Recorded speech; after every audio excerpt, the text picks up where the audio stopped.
Bonjour, ravi de vous retrouver pour un nouveau numéro de Livrez-vous, votre émission littéraire.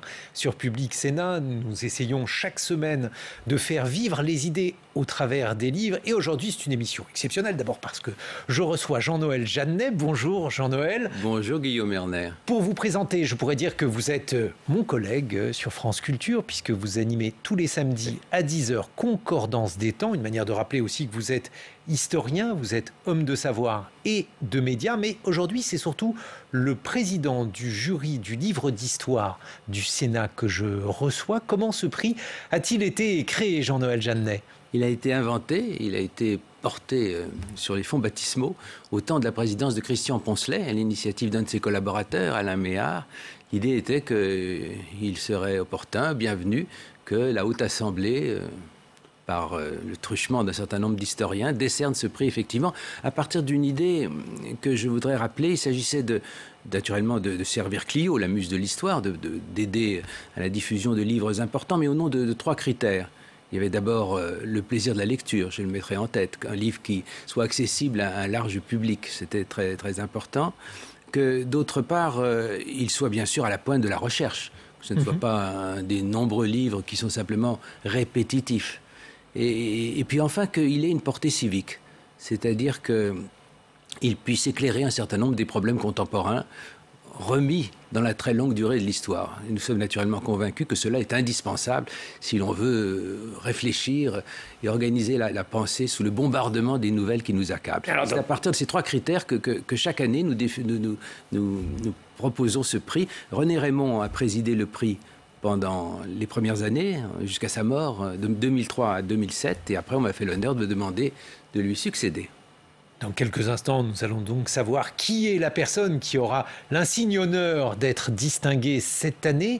Le lien entre l'histoire et la République, Jean-Noël Jeannet, c'est une discipline qui a une importance particulière, la mémoire, le passé.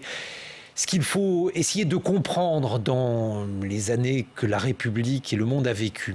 Bien sûr, bien sûr. Qui douterait qu'il faut, quand nous sommes amenés jour après jour à nous déterminer comme citoyens, que pour faire ses choix, il faille replacer cela dans l'histoire notamment de la République, et constamment, jour après jour, des concordances des temps, des rebonds, des échos se définissent et sont évidents.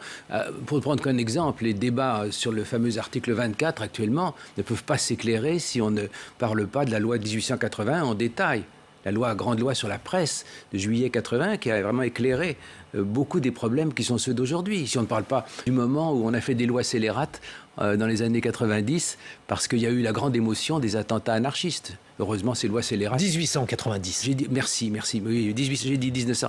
Oui, c'est encore... Non, vous n'avez rien dit, vous n'aviez pas précisé. Ah non, d'accord, très bien. Donc, 1800. Je resituais ça. Merci. Jean-Noël Jeannet, je pense... Quel confrère vous faites. Aujourd'hui, vous avez une lourde responsabilité puisqu'il vous faut nous dire maintenant qui est l'heureux ou l'heureuse élu. Eh bien, c'est un livre merveilleux de Charlotte de Castelnau-l'Étoile qui s'appelle Pascoa et ses deux maris, avec un sous-titre tout à fait éclairant, une esclave entre Angola, Brésil et Portugal au XVIIe siècle. Et je crois que si vous recevez l'heureux élu, vous allez pouvoir démontrer que son livre s'organise exactement à la rencontre des trois définitions que je donnais tout à l'heure. Eh bien, je vous propose de la faire rentrer.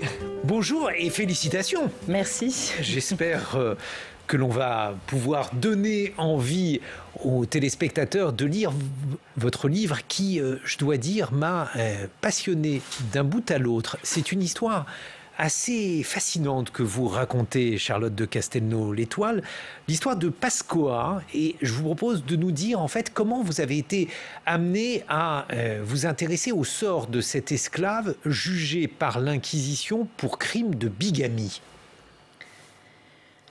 Bien, d'abord, j'ai toute mon émotion d'être ici dans le palais du Sénat, qui pour moi est à la fois un haut lieu de la République, où tous les 10 mai est fêté dans les jardins du Luxembourg un événement à la mémoire de l'esclavage. C'est la journée le 10 mai. Voilà, et en traversant le Luxembourg aujourd'hui, je voyais le monument, des chaînes brisées de l'esclavage. Donc penser que Pasqua arrive dans ce palais. En même temps, c'est pas simplement la République. Pour moi, c'est un palais du XVIIe siècle, le palais de Marie de Médicis. L'époque, le XVIIe siècle, où la France va devenir esclavagiste. Et de penser que cette femme de l'Angola, passée par le Brésil, est reçue dans cette bibliothèque du Sénat. C'est pour moi une grande émotion. Donc je voulais juste dire ça. Donc comment je suis venue à Pasqua? En fait, je suis historienne, je travaille depuis une trentaine d'années sur le Brésil. Et je travaille sur la question catholicisme et esclavage. Et j'ai fait des gros livres, des thèses universitaires, plusieurs, etc. Et l'idée de faire un petit livre centré sur l'histoire d'une esclave était pour moi quelque chose d'important, une manière de faire passer cette histoire extrêmement complexe, extrêmement riche, mais rappeler que ces hommes et ces femmes qui ont été esclavagisés sont aussi des personnes qui ont une trajectoire individuelle, un destin, et qu'ils peuvent aussi se défendre. Voilà. Alors, comment je l'ai trouvé? Par un moteur de recherche dans les archives, comme font les historiens. J'étais spécialiste de cette question du mariage des esclaves, comment l'Église et les esclaves, quels étaient le type de relations et comment se construit une société esclavagiste catholique à l'époque moderne. Et j'avais repéré ce procès, et quand je l'ai lu, je me suis dit, là, il y a une vraie histoire. Et donc, c'est toujours le rêve d'un historien, c'est de raconter des histoires, pas simplement faire l'histoire. Voilà. L'histoire que vous racontez sous le regard d'un historien, Jean-Noël Jeannet, pourquoi le jury a-t-il distingué ce livre qui est vraiment un merveilleux morceau d'histoire? Notamment, entre autres, outre le plaisir de le lire, que chacun pourra constater, il nous paraît très représentatif d'une historiographie contemporaine. Je veux dire, quand j'étais étudiant, c'était les mouvements de profondeur, les infrastructures, notamment économiques. Et notre génération a appris qu'il pouvait être passionnant de braquer l'attention sur une personne, sur un événement, sur un fait, à condition d'en tirer tout ce qu'il peut nous dire sur ce qui est plus durable et ce qui est plus important. Et là, l'avantage supplémentaire est qu'on parle de quelqu'un qui note généralement d'un type de destin qui généralement est négligé par l'histoire, non pas pour des raisons de principe, mais parce que les sources sont très rares. Et voilà tout à coup que ce livre, grâce au travail de l'auteur, et grâce à sa découverte de ces sources remarquables, renverse tout à coup les choses et donne l'occasion d'aller connaître un type de destin qui d'ordinaire est négligé. Alors on parle de l'esclavage, des esclaves, mais cela reste parfois un peu trop abstrait. Et Pasqua, c'est le contraire de l'abstraction. On la voit vivre, on la voit bouger, on la voit courageuse, incroyablement courageuse. On la voit au centre d'un destin qui est à la fois romanesque et puissant. Alors ça se situe entre trois lieux et je vous propose de camper un peu le décor, Charlotte de Castelnau, l'étoile. Tout d'abord l'Angola, le Brésil, le Portugal. Quel est ce triangle et comment la traite des Noirs s'organise entre ces trois lieux? Alors on est dans l'Empire portugais. L'Empire portugais, dès la fin du XVe siècle, c'est un empire maritime de petits espaces, mais sur 3 puis 4 continents. Et là, on est au XVIIe siècle, à un moment où justement le Portugal perd sa puissance en Asie et se recentre sur l'Atlantique Sud. Donc ce triangle, le Portugal, le Brésil et l'Angola. L'Angola qui est une colonie portugaise depuis la fin du XVIe siècle. Et donc il y a une forme de complémentarité entre les deux rives de l'Atlantique. L'Angola où sont produits les esclaves, qui est un lieu d'exportation. Il y a environ 6 millions d'esclaves qui sont sortis de l'Angola. C'est le plus grand centre de production d'esclaves pendant toute la période, l'Afrique centrale. Et puis le Brésil. Et donc l'histoire de Pasqua, c'est ça qui est intéressant, c'est que c'est une femme d'Angola, donc comme ces 6 millions qui sont sortis de l'Angola, sauf que grâce à l'Inquisition, elle sort de ses sources fiscales ou ses sources économiques où apparaissent ces esclaves comme des numéros, comme des prix, comme des taxes. Voilà, on va avoir un procès, et un procès qui va se développer sur les deux côtés de l'Atlantique, le Brésil et l'Angola. Alors, qu'est-ce que l'on sait de sa vie à Pascoa avant d'être jugée? Qu'est-ce qui... Alors, elle est sans doute... Enfin, elle est née vers 1660. Et elle est née esclavagisée dans une famille luso-angolaise, famille métisse, à la fois africaine et portugaise, à l'intérieur de l'Angola, dans une petite forteresse, une enclave portugaise à l'intérieur de cette terre africaine. Elle se marie avec Alexio, vers 1676, mariée par un capucin italien. Hein. C'est un monde de circulation, c'est vraiment un capucin italien envoyé par Rome qui cherche à évangéliser ces terres d'Afrique centrale. Le Congo est devenu un royaume chrétien depuis la fin du XVe siècle. Et donc il y a des relations directes entre la papauté et le Congo. Donc Pascoa, mais c'est une femme, comme disent les sources, inquiète, fugitive. Elle fuit à la fois son maître et son mari. Apparemment, les relations n'étaient pas très bonnes. Et en 1686, elle est punie et elle bascule du côté de l'esclavage atlantique. Elle est condamnée par son maître. Et là, on a un accord de gré à gré. On retrouve le monde colonial portugais. Son maître est portugais. Il a des hommes d'affaires à Luanda et il connaît des gens à Salvador de Bahia. Donc il la vend. Il la vend au notaire public de Bahia. Et c'est là qu'elle arrive vers 1686. Elle se remarie au bout d'un an avec un esclave de la maison de son maître, Pedro Arda. Arda, ça renvoie le nom d'un royaume africain dans la baie du Bénin, le royaume d'Alada, le berceau des vaudous. Et donc c'est une autre Afrique, hein. Donc c'est aussi ça, ces Africains du Brésil qui se mélangent, une autre Afrique, une autre langue. Ils vivent ensemble, ils ont 2 enfants. Et en 1693, un cousin du notaire de Bahia, venu d'Angola, reconnaît Pascoa et dit « mais elle était mariée en Angola ». Or l'Inquisition vient de s'installer de façon un peu plus stable qu'auparavant dans la terre du Brésil, qui était apparemment une assez grande terre de liberté. Hein.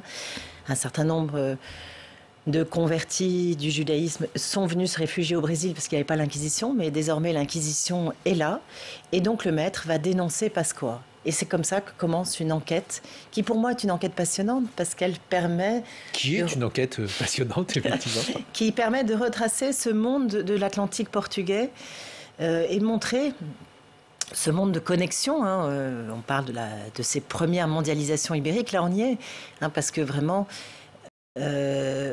tout circule et en même temps, tout circule par bateau et c'est quand même long. Hein, entre Luanda et Salvador, c'est 40 jours de navigation. Entre Bahia et Lisbonne, c'est 60 jours. Et il n'empêche qu'on bâtit une enquête inquisitoriale avec des témoins, avec des interrogatoires. Moyen pour mener à bien, effectivement, cette enquête. Une remarque, Jean-Noël Jeannet. Oui, l'Inquisition développe une énergie remarquable pour aller s'occuper de ce cas particulier d'une esclave. On a l'impression que c'est vraiment le dialogue d'une persévérance et d'un courage. La persévérance de l'Inquisition et le courage extraordinaire de cette Pascoa dont vous montrez le destin jusqu'au verdict final que je me garderai naturellement de dévoiler pour savoir ce qui lui est arrivé finalement à la fin. Mais c'est cet univers-là qui est à la fois très, très romanesque et très instructif du point de vue, pour nous introduire dans un monde qui pour nous est vraiment lointain et pour nuancer beaucoup de choses, en particulier ce que c'est que cet esclavage, comment il est vécu, le fait qu'on peut être à la fois esclave, apparemment réifié, et en même temps qu'on reste un sujet de l'Église catholique. C'est une des choses qui frappe. Et oui, ça c'est vraiment quelque chose qu'il faut que vous nous expliquiez, comment l'Église peut à la fois accepter l'esclavage et considérer que les esclaves sont des hommes et des femmes de plein exercice, si j'ose dire. Oui, c'est assez curieux à comprendre pour nous, mais dans ce monde ibérique catholique, l'esclavage et une longue tradition. Hein. Il y a de l'esclavage au Moyen-Âge. Entre le monde islamique et le monde chrétien, il y a des captifs de part et d'autre. Et donc, lorsque les Portugais arrivent en Afrique, où ils trouvent aussi des formes d'esclavage, pour eux, ça pose aucun problème. L'esclavage, c'est quelque chose de légitime. Il y a des règles, il y a des esclavages illégitimes et légitimes. Et ils s'engouffrent d'une manière très, très importante avec, dès la fin du XVe siècle, une circulation d'esclaves, des capitaux qui viennent de toute l'Europe. C'est quelque chose qui n'est pas fait de manière cachée, l'esclavage. Et l'Église fait partie de cette histoire. Pour elle, l'esclavage est une manière de rendre possible la christianisation de ces païens. C'est comme ça que l'Église les considère, ces païens d'Afrique. Et le transfert de population de l'Afrique vers des terres chrétiennes est pour l'Église quelque chose qu'elle considère comme non scandaleuse. Hein. Il y a quelques voix qui s'élèvent, mais c'est des voix qui s'élèvent contre les abus, contre le fait que ça devient beaucoup trop important.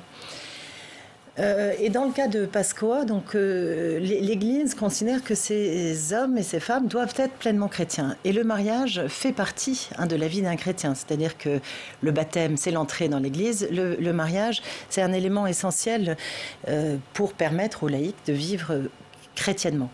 Donc le mariage des esclaves est un principe du côté de l'Église. Et c'est pour ça que l'Inquisition en fait une affaire importante, parce qu'au même moment, dans l'Église à Bahia, l'archevêque écrit des constitutions où la question du mariage des esclaves est là. Voilà, les esclaves peuvent se marier librement, ils ont le droit au sacrement, mais du coup, ça donne un certain nombre de devoirs et d'interdictions. Et là, la bigamie, c'est la négation, entre guillemets, du sacrement chrétien du mariage, puisque le sacrement est indissoluble. Donc, la bigamie, ça veut dire se remarier alors que le premier conjoint est vivant. Voilà, donc c'est une affaire... Alors, on ne traite pas que de la bigamie des esclaves, voilà. C'est pas un problème moral, les gens avaient forcément beaucoup de partenaires sexuels, c'est pas le problème, c'est le problème du sacrement, c'est un problème religieux, c'est pour ça que c'est l'Inquisition qui s'en occupe.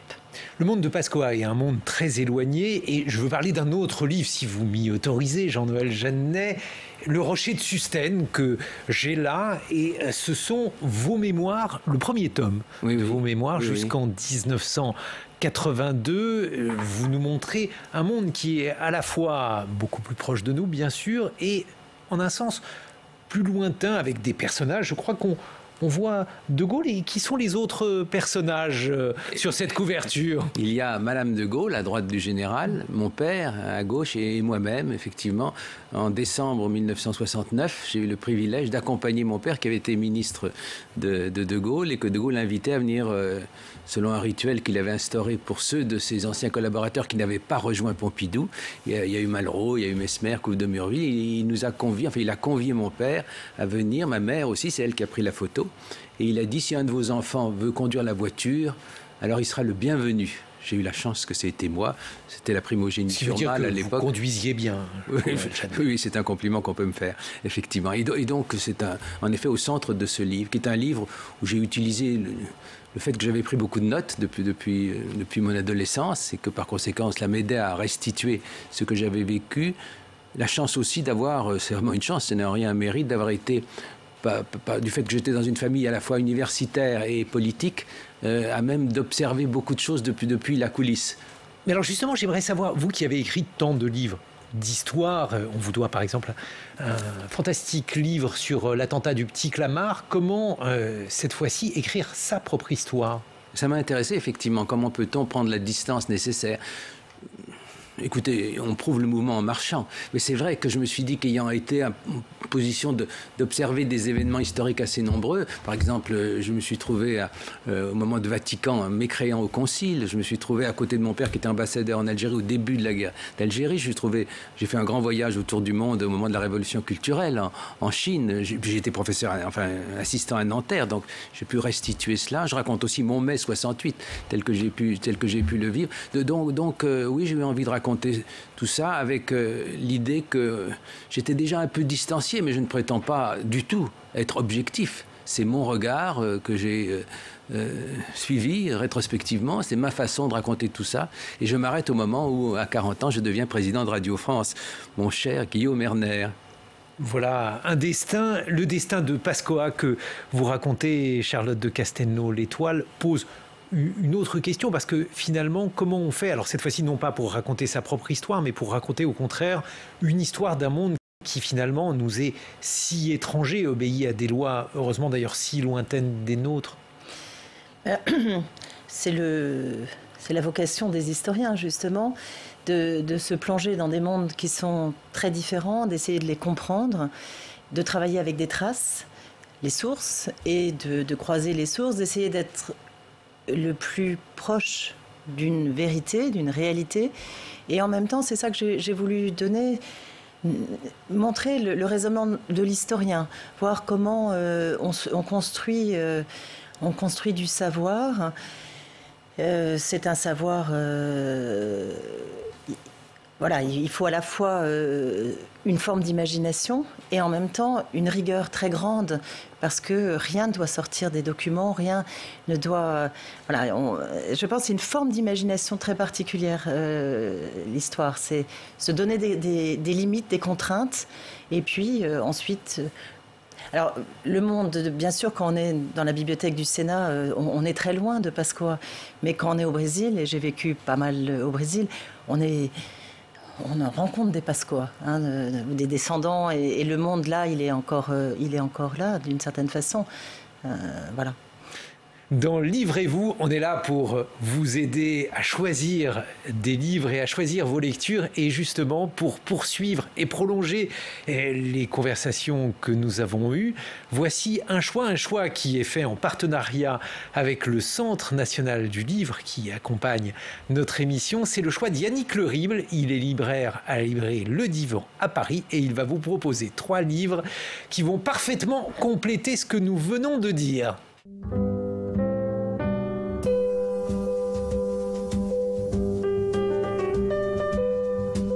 J'aimerais vous présenter 3 livres. Le premier s'intitule La femme du cartographe de Robert Whitaker, un écrivain et journaliste américain, publié chez Payot. C'est un ouvrage qui nous raconte l'histoire incroyable d'Isabelle Gaudin des Haudenay, une femme de l'élite de la société équatorienne au XVIIIe siècle, qui va décider en 1769 d'aller retrouver son mari en Guyane française. Elle va se lancer dans une expédition avec une quarantaine de personnes, qui va tourner au désastre, puisque tous les participants vont mourir, sauf Isabelle, qui va survivre de façon miraculeuse et finir par retrouver son mari. C'est un ouvrage qui nous renseigne à la fois sur le XVIIIe siècle et les Lumières, d'une certaine manière, et c'est un livre qui nous renseigne sur l'effervescence scientifique du XVIIIe siècle, autour du thème de la géodésie. C'est un peu une obsession du XVIIIe siècle, la mesure du monde. Et c'est aussi un ouvrage important parce que c'est un magnifique portrait de femme. Vraiment, c'est un livre qui se lit avec bonheur et qu'on ne lâche pas. Alors, le deuxième livre que j'aimerais vous présenter s'intitule Les Ottomans par eux-mêmes, publié aux Belles Lettres sous la direction d'Elisabetta Borromeo et Nicolas Vatin, 2 éminents spécialistes du monde ottoman. C'est un livre articulé autour d'une question, comment les peuples et les individus extrêmement divers de cet empire vivaient le sentiment d'appartenance à cette structure, en quoi consistait pour eux le fait d'être ottoman. Cette question s'articule autour de 57 textes rassemblés ici, des textes pour la plupart inédits, et ces 57 textes émanent d'acteurs extrêmement différents de la société ottomane, du sultan jusqu'au simple sujet. Donc un livre majeur, essentiel pour comprendre la société ottomane dans son évolution à travers évidemment plusieurs siècles. Alors le troisième livre que j'aimerais évoquer est celui de Raphaël Branche, qui vient d'être publié aux éditions La Découverte et qui s'intitule « Papa, qu'as-tu fait en Algérie? Enquête sur un silence familial ». C'est un ouvrage sur la question, la problématique de la transmission intergénérationnelle de la mémoire de cette guerre coloniale. Rappelons qu'1,5 million d'appelés ont été envoyés en Algérie pour le service militaire et qu'ils y ont évidemment découvert, pour la plupart, une réalité coloniale dont ils ignoraient tout et les atrocités d'une guerre qu'ils n'imaginaient pas, bien entendu. Comment ont-ils communiqué sur cette cette expérience qu'ont-ils communiqué à leurs proches, à la fois pendant et après la guerre? C'est le sujet abordé par Raphaël Branche, en montrant très bien que finalement c'est dans la plupart des cas le silence qui domine, notamment le silence d'État qui n'aide pas à délier les langues, le silence d'État sur cette guerre qui ne dit pas son nom, mais également parfois la honte ou la difficulté à communiquer justement cette expérience traumatique auprès de proches qui ne peuvent rien y comprendre. Et c'est un livre majeur parce que justement il révèle la place de la guerre d'Algérie dans la société française à travers un corpus de sources gigantesque. C'est une enquête au long cours vraiment fabuleuse. Et donc c'est un livre vraiment très important sur cette thématique de la guerre d'Algérie. Alors, puisque les fêtes approchent, vous avez eu 3 propositions de livres. En voici 2. Je vous rappelle, tout d'abord, un très bon livre, Jean-Noël Jeannet, le vôtre, Le Rocher de Sustène, vos mémoires jusqu'en 1982. C'est publié aux éditions du Seuil. Et puis, je m'adresse au président du jury du livre d'histoire du Sénat. Il est décerné donc sur Public Sénat et puis sur France Culture aussi, Jean-Noël. Oui, il y a 3 liens spécifiques, 3 parrainages. France Culture, de fait, la revue L'Histoire, Sandrine Trainer et Valérie Hanin. Et puis, nous avons resserré nos liens avec Public Sénat. Albert Ripamonti est membre de notre jury. Nous en félicitons. Ça sera durable et c'est précieux. Et vraiment un excellent livre d'histoire, Pascoa et ses 2 maris, Charlotte de Castelnau, L'Étoile. On peut donc le trouver aux Presses universitaires de France. Merci de nous avoir suivis et merci pour votre fidélité.